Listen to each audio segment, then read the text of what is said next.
Hello, everybody. Welcome into Roosters on Olentangy River Road. It's the Lettermen Live recap brought to you by Roosters. Ohio State 42, Cincinnati nothing. I've got Evan Spencer right here. I've got Mike Doss. You know these Ohio State legends. I'm Austin Ward. Going to have a couple more guests join us later on the show, but right now we're starting it up right off with a wide receiver and a defensive back. The first couple weeks have shown a lot. Indiana on Saturday, by the way, as you guys already know, but we'll look back at this last game and ahead to the next one. And Evan, I don't know where you want to start, but Justin Fields is picking up kind of right where Dwayne Haskins left off a little bit with his arm. Definitely. I mean, I'll start with the developing chemistry. I mean, if there was anything to take from the first game, yes, there was productivity, and then there was a bit of a slippage, but a little bit of that could be due to the fact of just getting comfortable in the stadium, getting comfortable with some guys in game jerseys, and with bullets flying everywhere, and being able to make decisions fast. But just to see some now developing into leaders in that receiver room, chemistry is going to just start flying off the field with everybody that you see out there. So I'm excited to watch it. Mike, what's the challenge of stopping a guy like Justin Fields right now? It looks like he's doing everything. He's got the legs going. He's airing it out. That can't be fun for a defensive back. Not at all. I mean, what he's doing is buying time with his legs and making plays. And when he sees it's not there, he's actually trying to run for first downs. And as you can tell a little bit, he's actually trying to protect himself as he's running a little bit. So I think he slid a couple times, got out of bounds, and trying to make sure that he's available for us for the full year. I think that was definitely noticeable in week one. It was like they got through that first quarter so explosive. It's like, let's be careful. The depth is not really there at quarterback still for Ohio State. Chris Chugginoff we've seen come in late in these games, but it's a different offense. If you're letting Justin Fields go when you're not concerned about him getting hurt and he's running, I just think it puts a completely different spin on this offense. Dwayne Haskins, you don't complain about 50 touchdowns. No, not at all. And going to Heisman, right? But this is like another level, and not to say one is better than the other, but it seems like it's a lot harder to defend Ohio State right now. Correct. I think he adds another dynamic, just a little bit more explosive than Dwayne. Dwayne would make some decisions and just try to get a first down, but as you can see, Justin's willing to try to make a game-breaking play running the ball, which is nice, the way off those RPOs and giving us a chance to put up a lot of points. Evan, has it surprised you how easily, I don't know if that's the right word, smoothly he's transitioned into this lineup? I don't know about surprise in the right word. I like to see the improvement from week one to week two more than anything, right? I mean, he's an elite player that's played with other elite players while he was at Georgia, and now he's got an incredible cast around him with great running backs, a great offensive line, and great defense that's helping him get the ball back. And, you just see these tendencies start to develop in terms of, how he goes about leading those guys. And when you have those guys to lean on, it's not like your job gets easy. It's just it gets easy to assimilate with what's around you. And then from there, it's just about having fun and going out and playing a game that you've been, loving your entire life. Because it felt like, there was just this, I don't know if Ohio State was trying to, tap the brakes on the hype with him or what, but it was like, hey, it took Dwayne 5 or 6 weeks before he took command of the huddle, before the teammates looked for him for leadership. And I don't, maybe I'm reading too much into it. I saw him run and get in Ben Victor's face on Saturday, say, hey, break up this fight. And it seems like that's going more smoothly than maybe Ohio State would have envisioned. It's just, I think, again, it's different personalities. It's just a way how he approaches the game. He came in with a lot of hype. We knew that he was probably going to be the guy with the competition in the fall, spring and fall. But now, second game in, it's like, okay, this is my offense. This is my team. Yeah. Let's rally around me and just keep building each week to, fight to get W's. Right. And to that point, building each week, I think that we'll continue to see a better and better quarterback as some of these games come along, because again, right, you're seeing how he's going after Ben Vic, but what's that showing you? It's showing you leadership. So guys want to play for you that much more. That block that's that much harder as a left tackle, you're going to get your hip through when you need it, right? So 100%. All of those little things will add up. And just the fact that we know he played at Georgia last year, but this is the first time he's been able to actually throw the ball downfield. Right. So he's had 2 games under his belt. He's building confidence. 2 years ago in high school, he was the number 1 guy coming out. Now it's like, okay, I'm running this offense. It's my team. Oh, now he's getting comfortable, and the sky's the limit each week as he continues to build. Evan, narrow that focus for us. Let's go to your position. We brought up Ben Victor for getting a little feisty out there, but I've thought through 2 weeks with my amateur ability to break it down, or for what I've learned from you guys. You're better than an amateur. I'll give you more credit than that. I mean, from what I've gleaned from you through Buckeye Q's, we've talked about him and trying to take that next step to be an elite receiver. I'm seeing a different level of route running from 100%. him The hands are out, the body's well. I mean, just tell me what catches your eye. Well, I mean, for me, right, his ability to go get the football has always been there, right? I'm really proud of the fact that how he's kept that ability to go attack it, but more than anything, his aggressiveness after he's catching the ball, right? And this week was a great example of it. He's going to have to continue to take strides, and they may be forward or sideways, but at the end of the day, you're watching him take hitches or something like that, knowing that he can break one tackle and get us 20, 30 yards. And at the end of the day, what that does for an offense, like say that's a big-time program that we're playing on defense. Say we don't end up getting the field goal or we don't end up scoring on that drive. Well, if we punt, we get a good punt like our punter had a great game this past week. Guess what? Now our defense gets to go play defense inside the 5, and that's a 3-and-out. Now we get the ball back at the 50-yard line, right? So it's how you play strategic football, and all of those small things, yards after catch, that I'm really proud of seeing Ben Victor. It all plays a piece of the puzzle. What did Tress call that? The punt, the most important play in the most game? important play in football. And just to add on Victor, I think the level of competition in that room has raised everyone's play. So you can't rest on your morals and think, oh, I'm the guy. It's going to be me at this next series, or they always got to look to me. He's like, oh, we got Wilson coming in. Like, hey, you throw it one catch, one touchdown. You know what I mean? It's like, hey, here you go. So if I can get an opportunity, I'm fighting for it, and that's what I think you can see that in their level of play. They want to be dynamic. They want to make big plays. They want to catch the football, get first downs, and they're playing for each other. It's a brotherhood, no doubt. But at the same time, they know that level of competition to stay on the field is really high. I had a couple conversations with Brian Hartline, Ohio State's wide receivers coach. You guys know him quite well, obviously, and he's like, be careful with the Garrett Wilson stuff. Like, he's got a lot of routes he still has to learn. He knows how to do this and that. I'm like, well, every time I see him, he's leaping up at the corner of an end zone. With the spring game, he's making a touchdown. Then just sheer athleticism out there. I mean, how do you deny this kid? Like, I'm not going to stop hyping him up. You can't deny him, but what you do is you put constructive criticism and structure around him, right? Like, I got to learn how to run a comeback, and I got to learn how to run a hitch before I can just run goes all the time, right? Because at the end of the day, there's tendency breakers and there's tendencies that develop in offenses, and the more games that you play, the better those defenses get, the better and more diverse your set of routes needs to realistically be in order to be effective on the field, right? So that's why he's an athlete. Of course, he's out there going and making great catches, and that's what we like to see here at Ohio State. But at the end of the day, right, it's about a body of work that you can bring, when you're playing a receiver, because it is a game within a game, and you got to do some intricate things, and it takes a while to learn it. But I'm not crazy. No. That was pretty awesome, wasn't it? Oh, he's talented. I mean, the kid's special. I mean, Olivier, his post route was special. I mean, just seeing those guys just run by DBs and making plays, and then they're blocking in the run game. Who chased down the safety trying to make the tackle against Dobson, going for that long touchdown. One of our receivers just was on that was Austin. Austin Mack. He made the run down just like, I'm gonna get this extra effort block in just so this guy doesn't catch my guy. You know what I mean? So you just see that they're playing with a lot of tenacity, playing for each other, and they all want to be on the field. Mike, we talked the last time you were in. We did a little Buck IQ for the first time, just about the silver bullets. Could they get back on track? I'd say through 2 weeks, the progress is pretty good. You shut out anybody in college football. That's not easy to do. What has been the most impressive thing you've seen through 2 weeks with this defense, the way it's been rebuilt? Well, I mean, the first game, we kind of seen that second half a little drop off, gave up some points, and I think they came out, with a chip on their shoulder. They wanted to showcase that, hey, we are more talented than what we proved last week. And you got a game under their belt. They're kind of getting comfortable with calls and being, next to each other.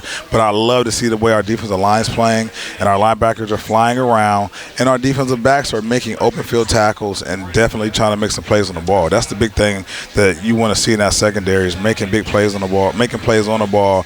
And Okuda's living up to the hype thus far. He's making some nice plays.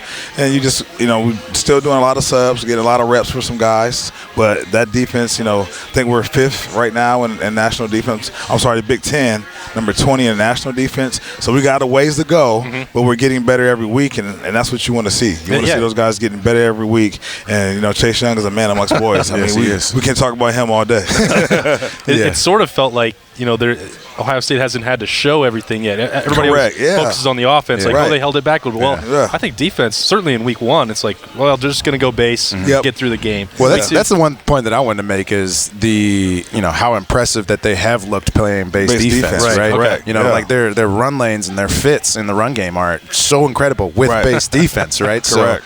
I think that's such an important point that that will pay dividends later on. All right, Dawes, you said you could talk more about Chase Young. I feel like he changes things. I've tried to make this point to others, and again, it's from the amateur perspective, but if you have to send 2 blockers at Chase Young on every down, obviously the math works out pretty well. Yes, it does. But sometimes he's dropping into coverage, and suddenly you got, Sean Wade flying around on a blitz in the other way. It's like offenses don't know how to prepare, I don't think, for this Ohio State defense. And that's a great point. When you have a talent like that, you have to circle him on every play. Where's Chase Young? Who's going to block this guy? And then that allows, the scheme to work with it. You get a Malik Harrison shooting a gap on a blitz, or you get Sean Wade coming on off a nickel, blindside blitz, or you get Arnett coming on a backside corner blitz. So, it's allowing his talent and his presence on the field allows other players to make a lot more plays because you have to account for him. All right, neither of you guys, before we get you out of here and shift gears here on Lettermen Live, brought to you by Roosters. I think it's been 1988 since Indiana won, so neither of you guys know what it's like to lose. But there have been some weird games with the Hoosiers. Yes, there have been. Yes, there have been. I remember going there and dominating the entire game, maybe like 3.5 quarters or something. And then I see this dude do like a cartwheel backflip, something crazy on the sideline, and throw a ball back in on an onside kick. And all of a sudden we're in a ball game. So it's a team that you always got to watch. Too bad Bourne's not here to talk about that game. The debut there at middle linebacker. Exactly. And I played against Randall L. So imagine, he's punt returner, he's quarterback running the option, throwing it, and we had some tight ball games, but we eventually prevailed. But it'll be a fun first road trip for the Buckeyes with the new regime, getting everyone comfortable, Coach Day on the road, and we'll see how these guys come out. Is it hard for you guys as players? You're in the locker room, you're preparing all week, and they're telling you, hey, it's Big Ten game, it's Indiana, don't take anything for granted. But then you're like, yeah, but Penn State's coming, Michigan's coming. Like, how hard is it to stay locked in? It is, and I would say for the freshmen, it'll definitely be something that, hey, this is a big learning experience. You guys got to be extra locked in.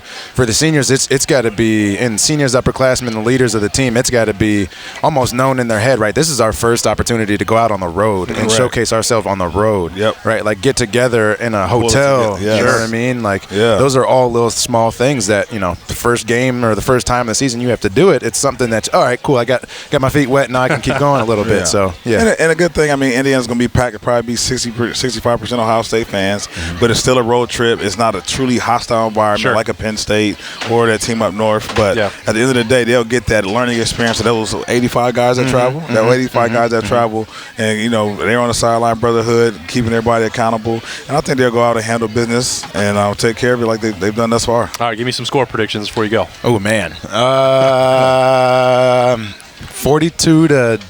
42-7. I'm thinking more like 48, maybe 14. Indiana does have some talented receivers, and they made some plays against us the last few years, and but we'll see. They'll maybe give up 10, 14 points. All right, I'm going to cheat a little bit and save mine for the end of the show. Now that I've got some time, you get to hear all the scores. I know, I'm over here like, come on, I'm going to cook it all up. But both of those are covers right here, just in case people are paying attention to that there. So that's Evan Spencer. This is Mike Doss. We appreciate these guys as always hanging out with us down here at Roosters talking Ohio State football. We're going to do it all year long. Hopefully have them down here a lot more.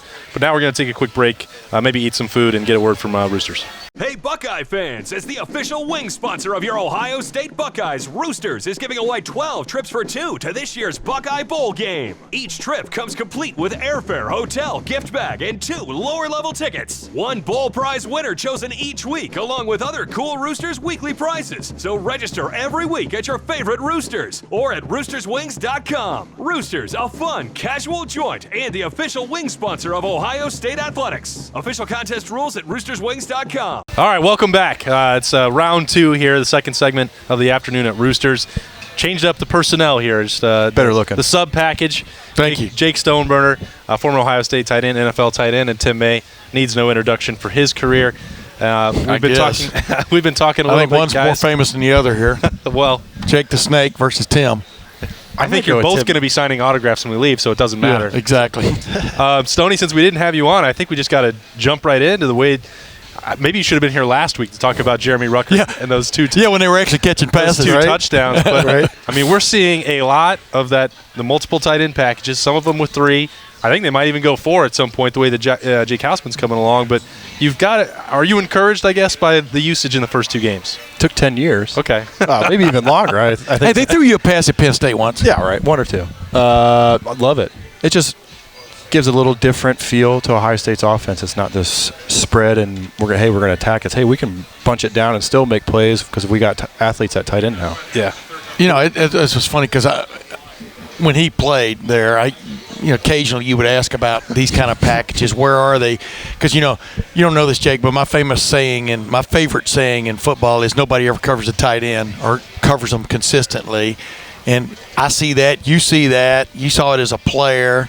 You see it. I mean, I don't understand why the tight end on any offense doesn't catch at least 5 balls a night. A tight end, excuse me. You're preaching to the choir. I know. But I think they're starting to see that. I mean, a couple of those plays, Ruckert was wide open, whether it was by design, the defense's fault, but he was open. Yeah. And that just is going to add a dynamic to Ohio State's offense that they might have never ever had. But that was like with you. I mean, you were fast and big. I mean, that was that combo. Ruckert's the closest they've come to matching what you brought, and you do get the impression they're going to use him in that regard because, as you know, he was more known as a receiver than a tight end in high school, which is how you get anybody's attention, right? Yeah, it's like in basketball. If you're not scoring points, probably nobody in Division I is going to look at you, no matter how good a defender you are. But I'm just wondering if they're going to. This is what's funny. This football every week is another package. I mean, you see the things you can take advantage of.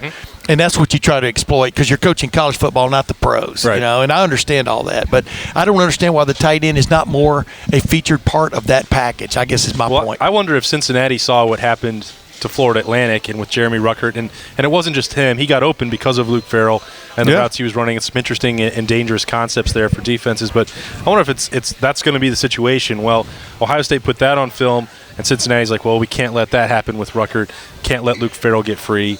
I don't know what you saw, Stoney, but it just seems like what you can do with Rashad Berry when he's out there, Hausman's probably going to be blocking, but those other 3 guys can all be dangerous in the passing game. Maybe teams are going to take that away, then another option opens up, and that's sort of that thankless work that you had to do. Yeah, it's when you're able to either take the pressure off the receivers or, have that pressure come on to you, you're going to open up everything else. Yeah. And I think that's what we're seeing already. Cincinnati tried to really not let the tight ends make plays. Right. Everyone else was able to make plays. That's just going to be, I think, Ohio State's theme this year is they have so many athletes in so many different positions. To try and take away one part of that is going to open up a whole other part of their offense. And so the tight ends being active and them actually using them and Coach Day putting them out there in 2 tight end sets and saying, hey, this is going to be part of our offense.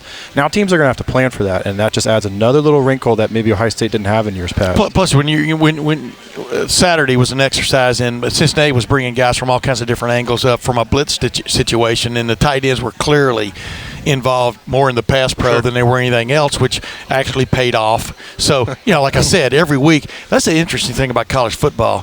From a defensive standpoint, Ohio State is going against a totally different offense this week against Indiana than it did last week against UC, than it did the week before against FAU. And, and so the flip side of that is sometimes you're going against different defensive styles, obviously. And so that's why it changes so much. In the NFL, everybody's still kind of pretty much – they may be in a 3-4 or 4-3, but they end up usually in a 4-3 in some form or fashion. You know what I mean? Whereas in the college, it's like all kinds of mishmash that you have to deal with, and pass pro. But the funny thing about it, the reason I've never cottoned to the idea that the tight end can't be a regular part of the package, just like saying Michael Thomas can't be a regular part of the package. If you're a really good tight end who can get open, et cetera. And that's where my argument. Were you going to bat for Stoney like this back in 2012? Yeah, I mean, I did. He was. I used to talk to his dad quite a few times about it. I mean, it's just, but the good thing is, from an Ohio State or college standpoint, you never know when they are going to feature them. So, you got to plan for that. Yeah. I mean, there's only a couple of my years, there was only so many passes that could even go around. Right. I think I led the team one year and I had 14 catches. Weren't a lot in 2011, as I recall. So. But that play they showed where Farrell lined up as a classic tight end and Jeremy was on, basically the H-back on that play, and Farrell ran just take off straight up the round, and Ruckert cut underneath him like that. Well, of course, Cincinnati saw that, and they're not going to let that happen. Yeah. That's a great play. That is a play I see in the NFL when we have 2 tight ends. They have 2 studs out there, like, all right, we got 2 guys who can stretch the field. That did not exist when I played at Ohio State. Not that we didn't have solid tight ends, just that type of play calling for the tight ends. Scheming. That kind of scheming. Yeah, I think between Ryan Day and Kevin Wilson, those two guys in particular seem to really want to feature the tight ends. Kevin Wilson's obviously coaching that position now, so he's got a little extra influence. There's a lot of power in that room that can get the plays going towards their Who's way. your advocate? That's always the question. That does help. It's about who you know. Not just those tight ends, but the rest of that personnel guys on offense, and including the quarterback. It seems like Ohio State could probably do whatever they wanted on every given week. So when you're talking about seeing different stuff every week from opponents, they probably have more tendencies you can read on. I think Ohio State could break tendencies every week. Oh, yeah. Just with Fields alone. Stoney, what have you thought through 2 starts for this guy? 9 touchdowns. He showed off some accuracy last week. He showed the legs in week 1. It just seems like he's maybe ahead of schedule here. Oh, yeah. It's the poise, I think, that's gotten me. A couple of throwaways he's had on third down, not third down, first down, that maybe an athletic quarterback would try to extend it, maybe reverse field and try to mix. And he made the smart decision, like, all right, we're on to the next down. Mm-hmm. To me, that was the biggest eye-opener because the talent has always been there. It's A, getting it on the field, and B, making those smart decisions to, make sure the talent is actually there. Yeah. And a few of those plays where he made the smart decision and didn't try to make the big play, that to me that's way bigger than trying to force something or it sounds run. like Ryan Day now. Yeah. Well, I just throwaways. We keep hearing that. Yeah. Well, because it can't get. You're not going to hurt the team. Whereas you try to make a play, you could make a play, but you could also turn the ball over, put you in a worse spot. And for him to do that with that little of experience, that just speaks volumes to me of where that could go. Throughout this whole year, and then the playmaking ability. That's why they brought him on. It seems to be working pretty well. Scramble for the touchdown was big time. I mean, and this was funny. You could see UC defensively. You didn't see this last year as the season developed. UC knew about the zone read option was back in Ohio State's arsenal, which wasn't last year, or at least legitimately, meaning and you could see UC kind of soft playing a few times when that happened. And what did that do for J.K. Dobbins? I mean, you saw it's more advantageous for him this past week than it was the week before. And wow, it like we've talked about, man, when you've got a really good passing quarterback who is still a threat running, number one, it opens things up, and then number two, the threat running when things break down, just like Justin said after the game on Saturday, they haven't reached their ceiling. I mean, I'm paraphrasing, but he thinks they can be as good as they want to be. I'm for him on that. Yeah. I think I said at the beginning of the season, they have all the pieces in place to have a phenomenal offense. It just relied on the quarterback. He was new. He was really the only unanswered part of the question. Now his recruiting record and he did pretty well some plays at Georgia. Still got to do it, though. Still got to go do it and be that leader. And I think through the first 2 games we've seen way more than we expected as far as his performance. Yeah. That first week was a little, when you have 3 touchdowns, the guys are wide open. You wanted to see that next step that next week where he made smart decisions and plays. And to me, that's where the throwaways, I needed to see a little bit more because that first week was almost. But it was over so quick, too. Yeah. I told Austin when guys are wide open, sometimes that's the worst. Oh, I was watching NFL all day because what got me that's what got me was he took that little extra half heartbeat to settle down and hit him. Ruckert wide open, hits him in stride. Benjamin Victor hits him in stride. Chris Olave makes that little corner post move and breaks wide open because, Florida Atlantic's going to come after you. Well, no safety, and boom, he hits him. I mean, he stuck that one in there. That was my favorite throw he had 2 weeks ago. Last week, there were several that were just outstanding, and that's what's like you touched on earlier. His poise, his coolness is what's gotten me so far. It's Lettermen Live. It's brought to you by Roosters. Let's switch gears a little bit. And, Stoney, some of my favorite stories that I've heard from you in the last year plus since we started this thing, the camera hasn't been rolling, and you've talked about trying to block some big defensive ends and linebackers. What we're seeing right now from Chase Young is pretty special. And it would take a tight end. It would take some chipping out of the backfield. It takes a tackle to slow him down. I mean, if you're lining up against this guy, what are people dealing with? I watch him play, and I try to think of a comparable guy and who I was able to go against at the NFL, and I just can't. Julius Peppers might be the closest thing, and that's such a big leap. But that size, speed, and quickness, I don't know who else to compare that to. And when I lined up across Julius Peppers, I don't even know. It was one of those like, oh God, wish me luck. Because you just don't even know how to go about that because they're just such elite level athletes. Not that I'm not downing anyone on Ohio State or myself, but there's a difference between that and then what you're seeing in Chase Young. There's a reason they're saying he's going to go number 1 overall.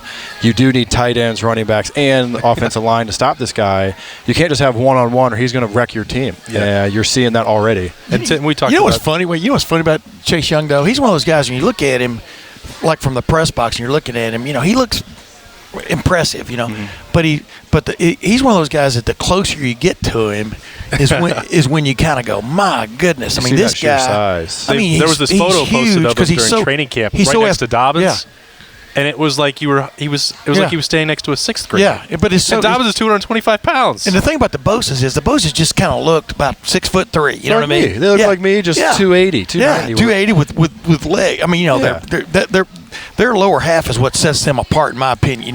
But Chase is just like an athlete. And he had a couple plays on Saturday. One in particular we talked about on my podcast where the drill where they set the big dummy up and you have to get as close to the dummy as you can and get around it, jump for the defensive ends. That's what he looked like he was doing, except he was going around. I'm not calling a UC left tackle a dummy, but that's what he looked like he was doing on a play, and he got to the quarterback, and it was crazy. I'm just going, this guy, like athletically, he's just on another kind of level, and plus he's got those dreadlocks, so he looks the predator. That's why I said Julius Peppers, because he played defensive end, was that similar size, but had that athletic frame that played basketball. That wasn't, the Boses they're as athletic as can be, but they've been playing football. It's a very specific skill set. Whereas it's like you took Chase Young off, a power forward for an NBA team, and now he's a defensive end. Right. Now I don't know his basketball background at all. It might be completely different from Julius, but just the way they're able to bend and move. Guys that size and that big aren't usually supposed to do that. Yeah. It's probably why they say he's going to go first overall. We've had a nice run of defensive ends. He might be the most impressive I've seen at Ohio State. Number 11, Tyreek Smith, He's starting to come along. Oh, my goodness. Keep your eye on that guy. The pipeline is going. Then Zach Harrison now. He's already getting reps. It never stops there. But that's part of being Ohio State. You could even go, before that, we had Vern Golston, Cam Hayward. Those guys aren't too well. Yeah, those guys weren't too bad. I'd include John Simon in there. What he did in college. I mean, he's still hanging around. A couple Super Bowls. I mean, it's he's made a little money. Yeah, he's doing all right for himself. But that Chase Young, man, he's a different animal. He really is. All right, I asked both Doss and Evan. Obviously, they've been through these Indiana weeks before. Didn't lose. I think it's 1988, Tim. Yeah. You barely even covered any listen, games. My game story that the next day 1988 was in 1987, 31-10, I think, in Ohio Stadium. Okay. And Earl Bruce called that the darkest day in Ohio State football history. Okay, that's what the impact was because it had been a long time since. And then the very next year, they go and play at Indiana, and I think Indiana won 42-0, I think, or it was 42-7, and that was a game when Indiana had Anthony Thompson or one of those guys, the running back. They were first and goal at the 5-yard line, ran off tackle. The kid wasn't touched going into the end zone. I'm talking about Indiana. Illegal procedure, moved it back 5 yards, ran the exact same play, off tackle, untouched into the end zone.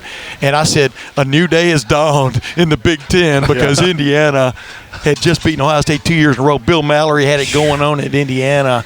And, of course, since then they haven't beaten Ohio State. But there have been some good games. Yeah. But, yeah, some wild ones. Yeah. I think this is going to be more like 86 than 87 on Saturday. You understand? Yeah.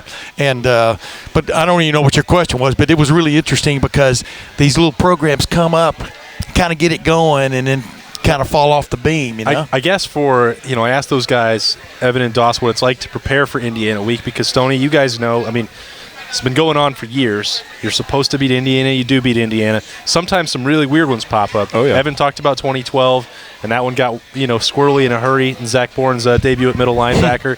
And sometimes you see, like, Ohio State, whether it's in the shoe, whether it's in Bloomington, it's like there's these sleepy starts, and I just have to imagine that it's hard for players to get up for Indiana. No offense to the Hoosiers, but if you're Ohio State, that's not the game you circle. No. You're going in through the offseason. And that's the hardest part right there is there is games you look forward to all year. And obviously you're not overlooking Indiana, but you're not looking at them from August 1st on. Sure. And they're a Big Ten Division I school, and they can sneak up and beat you. Yeah, they got some players. Now, they haven't in a very long time. That's because they haven't just been able to get over that hump. Yeah. But those are the games that you overlook, and all of a sudden you come out sleepy and you come out slow, and all of a sudden it's tied at halftime. You're like, what the heck? This shouldn't even be close. I want to interject something. So I don't even know where Ohio State's staying. The last couple times they've actually stayed in South Indianapolis, and driven down the day of the game. For a noon game, I mean, that makes for a long day even before you get there. And they're already an hour behind. Yeah. And so that's a noon kickoff there is not. Yeah. Well, no, it's noon. It's still noon. It's 11 there, though, right? No. They were doing that for a long time. They weren't going on daylight saving time, but now they do. But the bottom line is, it's still like it's. That's today's educational tip right here. Well, yeah. I mean, I've covered the Indy 500, since '85, and I went through that whole thing. But the point is, it just makes for a long day for Ohio State before they ever get to the game. If you follow my drift, because you're up at 7 a.m. getting the bus over there. By the time you've been up 2 or 3 hours, like it's only 9:30. We still have a game to play. Yeah, and that's how those slow starts happen because Indiana it's not going to be sold out. Right, the stadium's not going to be packed when the kickoff comes in. You kind of got to go off your own juices. Yeah.